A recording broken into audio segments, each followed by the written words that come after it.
overconsumption of healing content, the endless retreats, the spiritual bypassing, the daily rituals that become aesthetic performance, has led to a generation of emotional numbed people, completely emotional numbed people, self-absorbed people, nations of narcissists who quote unquote are spiritual.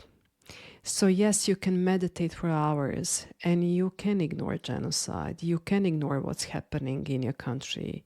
You can do breath work every day and still avoid witnessing start of the tyranny in your own country.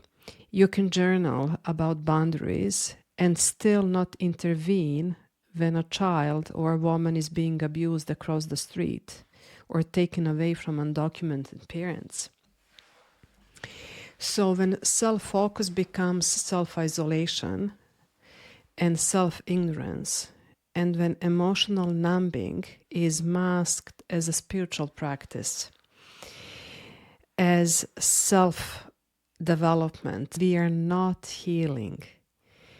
We are retreating from moral responsibility, for human responsibility. And what happens when self-care is reduced to affirmations, toxic positivity, manifestation boards, retreats, well, what happens, you get a performance.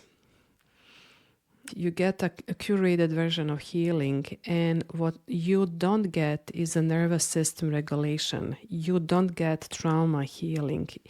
You don't get the justice. You don't get repair. And most dangerously, people start bypassing their inner work by consuming more healing content. And overconsumption becomes a form of emotional avoidance and numbing. People are becoming possessed with self-healing. And that leads to internal fragmentation. So now we have our clients coming to us, therapists, who are saying, I read every trauma book, I went to every single retreat, and still something is wrong with me. So now we have a client who thinks he's failing, even on a healing journey. You're not healing, you're performing the idea of healing, which is pushed to you by self-care industry or brands who are using your trauma to make their brand.